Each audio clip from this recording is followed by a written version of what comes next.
qui est caractérisée par une hausse généralisée des prix. On était à 21%. Mais je vais vous détailler les seuils. Quand vous êtes de 0 à 3%, vous êtes dans une inflation d'algue. Quand vous êtes de 3 à 6%, vous êtes dans une inflation déclarée, ouverte. À partir de 6%, vous êtes déjà dans une hyperinflation. La Guinée était dans une inflation, une situation inflationniste de 21%. C'est énormissime pour un pays comme la Guinée qui a un produit intérieur brut qui n'avoisine pas les 10 milliards de dollars américains. Qu'est-ce qu'il fallait faire? En définant donc son leadership, ses rudiments, ses principes, il fallait abattre l'inflation pour soulager le peuple.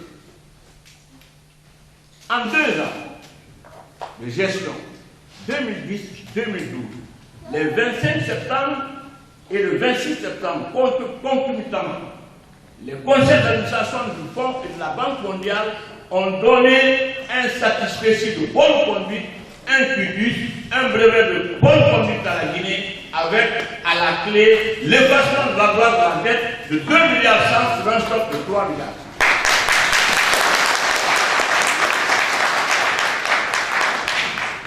Donc, la lettre de politique économique et financière que le président a demandé à ses ministres qui avaient en charge l'économie et le budget a commencé à avoir un petit volume de chemin. Tout de go, la Guinée a renoué les relations avec tous les partenaires techniques financiers, les deux leaders, la Banque mondiale et le Fonds. La Banque mondiale et le Fonds monétaire, pour la petite histoire, mais oublié de se protéger dans l'histoire, ont été créés à partir de la deuxième grande conflagration que l'humanité a connue en 1940. La Banque mondiale et le Fonds ont été créés pourquoi? C'était pour prendre en charge, à partir du plan Marshall qui a fait son petit bonhomme de chemin, la restructuration, mais des économies des pays hautement industrialisés. Alors, mais puisque les gens se sont rendus compte que le fardeau de la dette dans les pays en voie de développement, s'il ne fallait pas nouer avec des relations de partenariat pour abattre l'extrême pauvreté dans laquelle ces pays baignaient, c'est les pays industrialisés qui allaient continuer à supporter le fardeau de la dette. Il fallait donc créer une autre institution. C'est la Société financière internationale qui a été créée en 1956, la Banque des affaires de la Banque mondiale. Cette Société financière internationale créée, les pays qui ont donc jugé et pu renouer avec les partenaires économiques de la Guinée ne fait pas exception. Il fallait donc négocier. Négocier en faisant attention. Pourquoi en faisant attention? Nous sommes un pays minier. Il y a ce qu'on appelle la malédiction des matières premières. La malédiction des matières premières, il y a un pays qui est votre pays, un pays voisin à la Belgique, c'est la Hollande. Il fallait éviter de tomber dans le syndrome hollandais. Le syndrome hollandais veut dire quoi? Vous avez un secteur minier développé, vous avez des matières premières, mais votre pays ne se développe pas. Pourquoi? Parce que les choix économiques qui sont faits, c'est le gouvernement. Donc, en tirant les leçons du passé, il fallait faire de bonnes choix. Le secteur minier dont on parle générique, il fallait faire en sorte que notre secteur minier ne puisse se mettre en valeur, mais profiter de la mise en valeur du secteur minier pour développer les autres secteurs. C'est pourquoi, quand le président est venu au pouvoir, on a donné des intrants. Dans le secteur agricole, on a permis aux agriculteurs d'avoir des intrants en bénéficiant des intrants sur le plan primaire, le secteur de l'agriculture, de l'élevage, de la pêche pouvait engranger sur le plan de la consommation interne beaucoup de ressources, ce qui a stabilisé un peu le taux de change. Et par rapport au budget 2013, nous avons fini l'année avec un taux de 10,7%. 2013. 2014, les projections qui sont déjà là dessinées, nous allons aller vers une inflation de 8,5% par rapport au produit intérieur brut. Qu'est-ce que ça dit? Cela veut dire que même avec 8,5%, nous resterons encore dans une hyperinflation, parce qu'à partir de 6% déjà, nous sommes dans l'hyperinflation. Or, l'inflation était à 21%. sans la volonté politique, sans cette détermination politique, sur le plan économique, nous les techniciens, on ne pourrait pas avoir de très bons résultats. C'est pourquoi il faut louer la gouvernance politique du président Alpha Condé et louer sa gouvernance économique. En peu de temps donc, après avoir renoué avec les partenaires techniques financiers au développement, les perspectives maintenant en Guinée qui s'annoncent sont des perspectives heureuses. Il y a ce qu'on appelle l'abattement de l'inflation. Le taux de change a été réduit. Dans le cadre des échanges interbancaires, le marché de change, on a pu relever jusqu'à 5 millions de dollars au niveau de la Banque centrale. Et depuis que le président Alpha Condé est venu au pouvoir, cette situation qui nous a amené à ce seuil d'inflation, la production de nouveaux biens sans contrepartie, ce que certains appellent la planche à billets, l'État guinéen a cessé d'utiliser la politique de la planche à billets. À la date d'aujourd'hui, nous sommes à zéro endettement au niveau de la Banque centrale. 2013, 2012, 2014, l'État guinéen ne doit pas infraction à la Banque centrale. Cela veut dire que la politique qui a été menée, qu'on appelle la gestion du budget à base caisse, qu'est-ce que ça veut dire? Un État qui vit exclusivement en fonction de ses moyens. Un État qui refuse de vivre au-dessus de ses moyens. Quand il n'y a pas de liquidité, il n'y a pas de rentrée de recettes, les dépenses ne sont pas programmées. Dès que le plan d'engagement est établi, il correspond avec le plan de trésor. Cela veut dire qu'il n'y a pas de liquidité correspondante, on n'accepte plus de payer les dépenses de l'État à partir de l'émission de nouveaux billets qu'on appelle la planche à billets. Qu'est-ce que nous avons encore récolté dans le cadre de l'ajustement, dans le cadre du programme maintenant établi qu'on appelle la facilité élargie de crédit avec la Banque mondiale et le Fonds monétaire? La Guinée, n'est-ce pas, dans le cadre de la convergence, a pu élever son taux de pression fiscale. Le taux de pression fiscale qui était de 15% par rapport au produit intérieur brut est maintenant aujourd'hui à 19,6% par rapport au produit intérieur brut. Et dans le cadre de la convergence au niveau de la ZMAO, c'est 20% qui sont admis, 20% de pression fiscale par rapport au produit intérieur brut. La Guinée, de 2010 jusqu'à date, est maintenant aujourd'hui à 19,6%. Voici encore un petit peu de performance.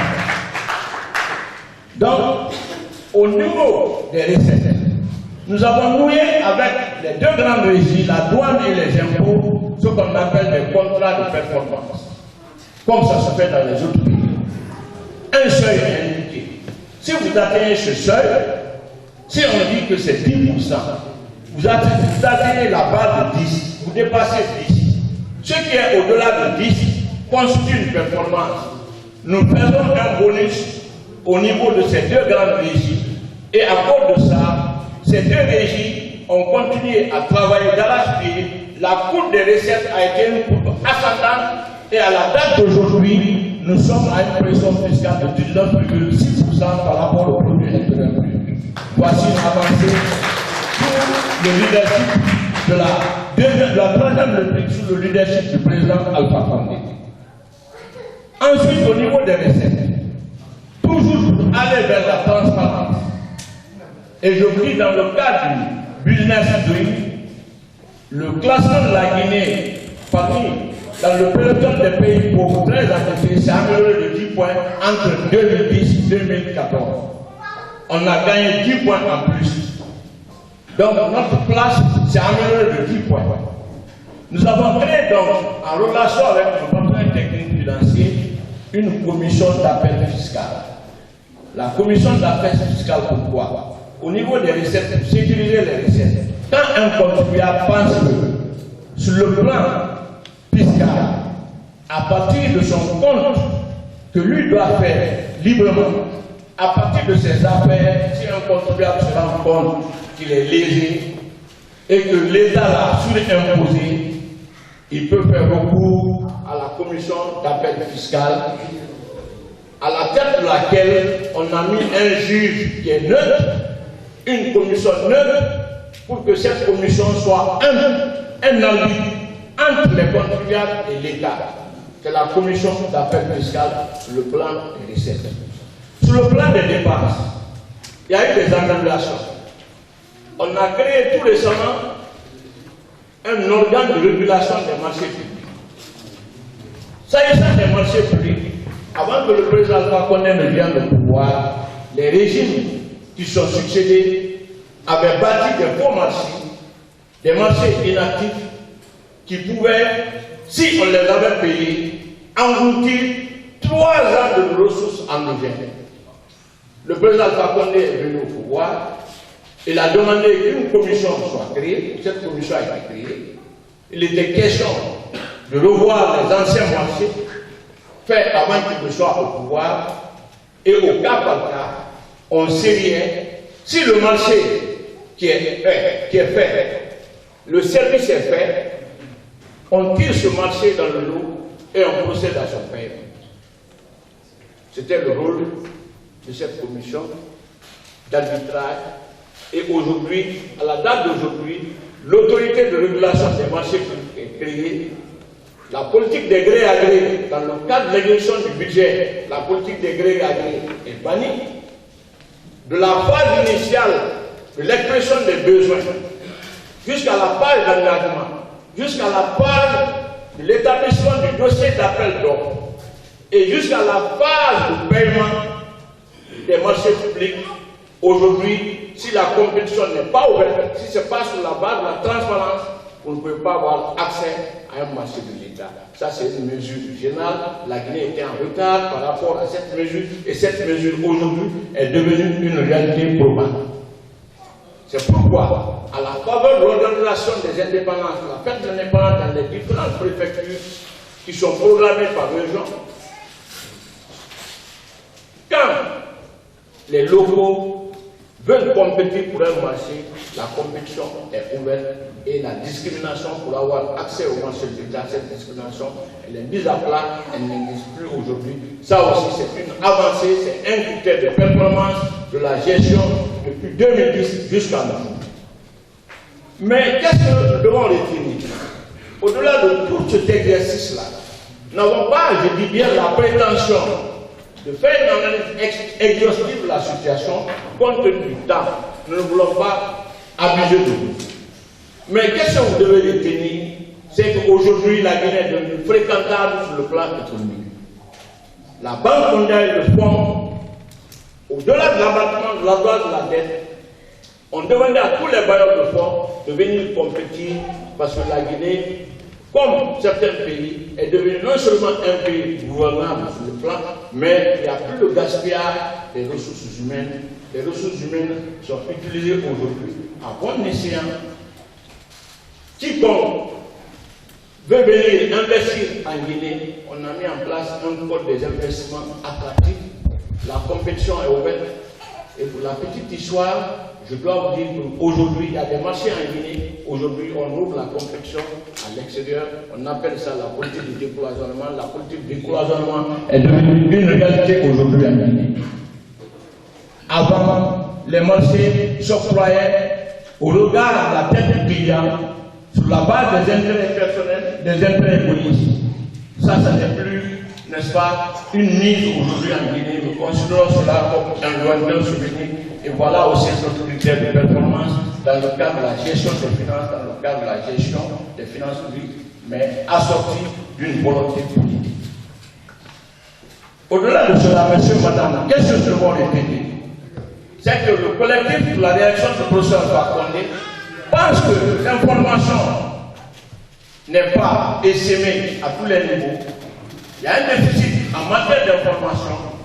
Le CRAC donc se propose, au-delà de ce que nous sommes en train de faire, le CRAC se propose de passer partout pour informer les Guinéens des avancées économiques, des avancées réalisées en 4 ans de gestion du président Alpha Condé pour que 2015, nous nous mobilisons tous pour favoriser et permettre sa réélection dès le premier tour.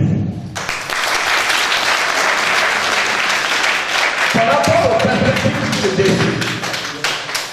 rapport aux perspectives qui se dessinent, vous devez savoir que la Guinée est un pays qui a 40 milliards de réserves minérales en termes de bauxite, ce qui fait les 2 tiers des réserves mondiales. 25 milliards de fer de teneur excellente. 25 millions de tonnes d'or. 10 millions de diamants. Les indices de pétrole sont déjà observés. L'uranium, le colbart sont déjà envisagés. L'uranium à Kisidou. Par rapport à toutes ces projections, dans les 5 prochaines années, l'économie guinéenne va bénéficier d'un apport de 45 milliards de dollars en l'espace de 5 années. Les sociétés qui vont être mises en recherche. Premièrement, il y a Belzone. Deuxièmement, il y a Djanja. Troisièmement, il y a Powers China Investissement. Quatrièmement, il y a Global Aluminium. Et cinquièmement, il y a le Rio Tinto. Le Rio Tinto, le cadre d'investissement n'était pas signé. Je vous annonce que le cadre d'investissement est signé aujourd'hui et ça va nous permettre d'engranger, dans ce que je viens de dire, 20 milliards de dollars américains, ce qui fait 3 fois le budget de la Guinée à la date d'aujourd'hui. Les avantages sont multiples.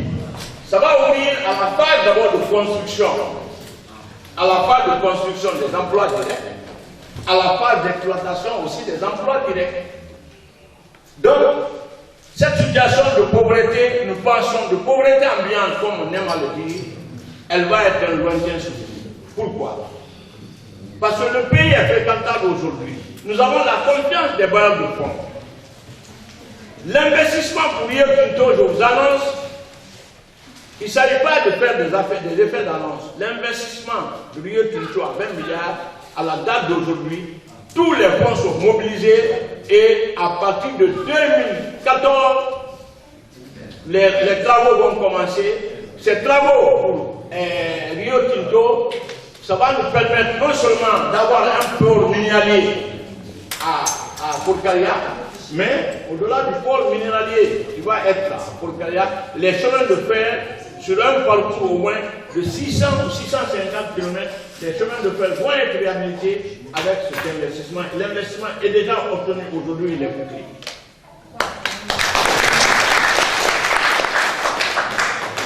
Voici brièvement, monsieur, madame, ce que je pouvais présenter. Je suppose que vous avez été attentifs. Les débats qui vont s'ouvrir, supposons, ça va être des débats constructifs, fructueux, riches et enrichissants. Dans le cadre du donner et du recevoir, nous sommes ouverts, nous serons à votre disposition et nous serons prêts à faire les éclairages possibles pour que vous vous rendiez compte que le combat que le CLAP mène aujourd'hui est un combat légitime. Le professeur Alpha Condé, en peu de temps, a pu travailler d'arrache-pied et sur son leadership, la Guinée, au-delà du fait qu'elle est devenue un pays fréquentable, les perspectives pour la Guinée sont heureuses et souriantes et sous peu, la Guinée sera considérée comme un pays émergent où il fait bon de vivre, où si nous ne faisons pas garde, nous ne prenons pas garde, même la main d'œuvre, nous serons obligés de l'importer. Et je souhaite que les jeunes se forment au niveau de tous les secteurs, pour que les jeunes Guinéens, ce soit vous qui bénéficiez de ces fils doux pour savourer ces résultats probants dans le cadre de la politique que le président Alpha Condé a menée depuis qu'il est au pouvoir. Je vous remercie les uns et les autres pour votre bienveillance à sa vie.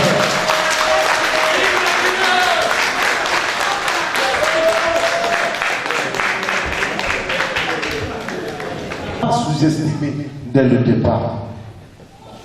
Mais pour vous dire, la tragédie que nous avons vécue, c'est que pour la première fois en Guinée, une telle pandémie s'annonce et pour la première fois, l'enfant a peur de sa mère, l'épouse a peur de son époux, le collègue a peur de son voisin. Et la peur était réelle. Pour une simple et unique raison, dès le départ, on vous a dit, c'est une maladie incurable. Pas de vaccin, pas de traitement. Donc, si ça vous prend, vous boulez. Alors pour ça, tout le monde a pris peur.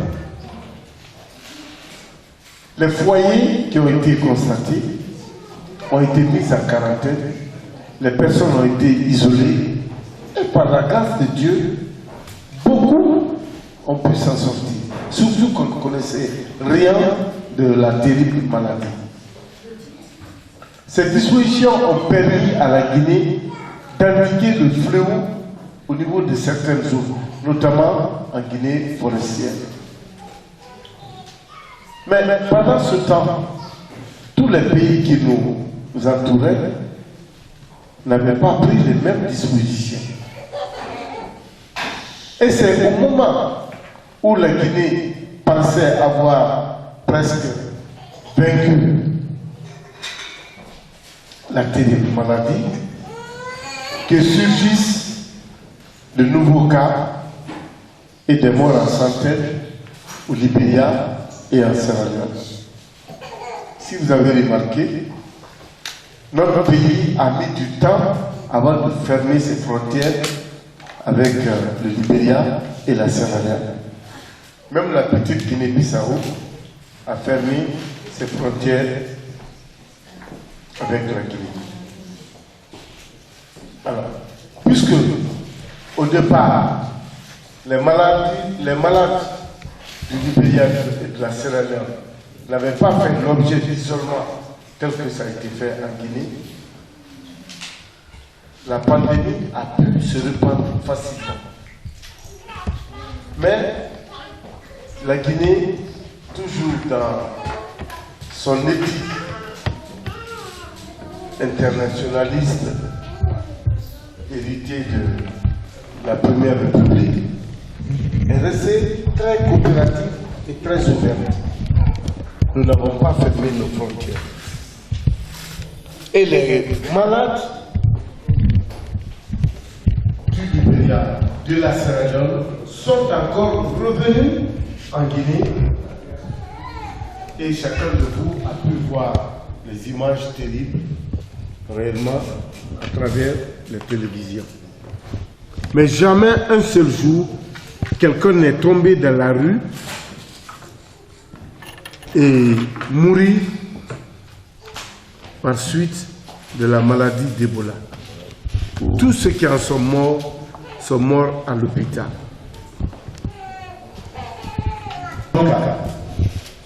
Presque tous les médecins, les 3 cas qui avaient eu à traiter les malades, ont été mis en quarantaine, tous considérés comme des cas suspects.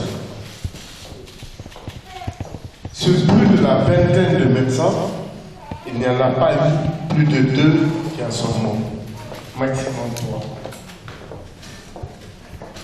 Alors, c'est pour dire que le gouvernement guinéen a pris toutes les dispositions pour protéger les Guinéens de la maladie. Il y a eu des incompréhensions à certains endroits, mais heureusement, tout a fini par le faire. Aujourd'hui, nous sommes victimes d'une cabale de la part de certains pays qui nous entourent. Mais ceci ne doit pas vous amener à vous détourner de la Guinée, à considérer que en Guinée, la maladie, comme certains le disent, n'est pas maîtrisée. la situation est très bonne. La maladie est là, mais elle est sérieusement sous contrôle. Nous n'avons pas peur d'entrer et d'y sortir. Mais il faudrait que vous, qui êtes à l'étranger, et vous êtes dans un pays qui est le cœur de l'Europe, il faut que vous soyez suffisamment informés pour dire que nous ne méritons pas l'ostracisme dont nous sommes victimes actuellement. Vous avez Bruxelles Airlines, Air France et le Royaume de l'Arabe, c'est ça? L'Arabe, la Royaume du Maroc. Ce sont les trois compagnies qui continuent d'aller en Guinée. Il faudrait qu'à l'avenir, que chacun de nous puisse le retenir. Car la matière de solidarité, nous nous attendons en plus de la part de nos voisins de ce que nous sommes en train de vivre aujourd'hui. Nous nous en sortirons.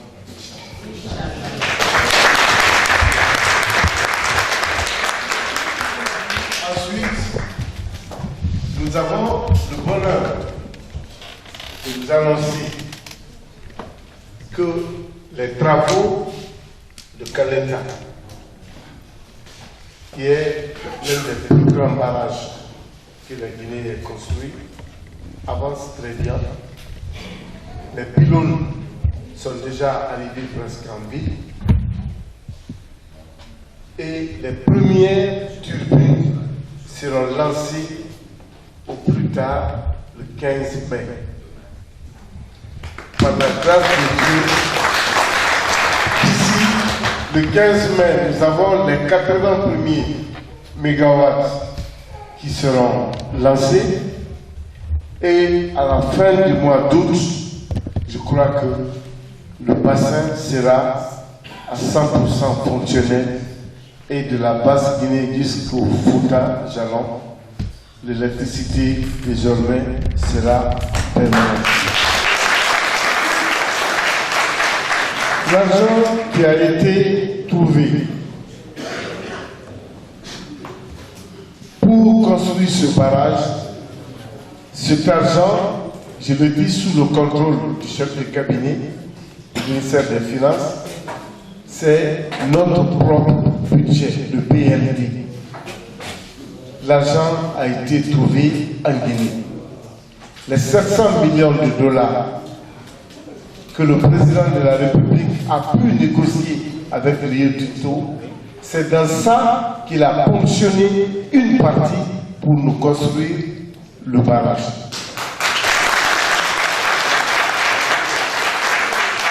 Ce qui est une nouveauté pour nous. Ensuite, après la construction de ce barrage, les études sont très avancées. Nous avons deux autres barrages, Swabti et Amaria, qui vont être lancés et qui permettront à la Guinée réellement, non seulement de se lancer dans une politique de grande industrialisation, mais aussi de vendre le courant à l'extérieur de la Guinée. Tout cela sera fait sous la gouverne du professeur Alpha Condé. Alors, dans ce monde de caïman que nous vivons aujourd'hui, après les élections législatives, nous avons fait un constat très simple. Nous nous sommes dit, le professeur Alpha Condé mérite d'être élu à la tête de la Guinée. Mais une simple réélection ne suffit pas. Il faut que le professeur soit réélu dès le premier tour afin d'épargner la Guinée de toutes les crises post-électorales que nous avons connues après 2010. Ceci étant, si l'élection, comme nous le souhaitons, la victoire est acquise au premier tour, ceci évitera à notre président de passer dans un cadre du second tour, si ça devait exister, les compromissions qui seront nuisibles, préjudiciables pour notre pays, mais aussi les compromissions surtout d'ordre communautaire. Aujourd'hui, en Guinée, c'est très regrettable. Notre système est en train de se libaniser. Un président de la République, s'il est maléké, il ne lui est pas autorisé d'avoir un premier ministre maléké, un président de l'Assemblée ou un président de l'Assemblée qui est maléké. Il faut que le Premier ministre, s'il est sous, que le président de l'Assemblée soit forestier, que ce n'est pas ça la conception de la Guinée. Et ça, le CRAC n'en veut pas.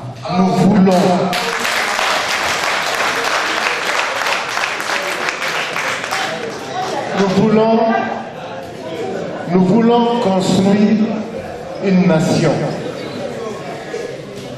Et cette nation, elle est inclusive. Tout le monde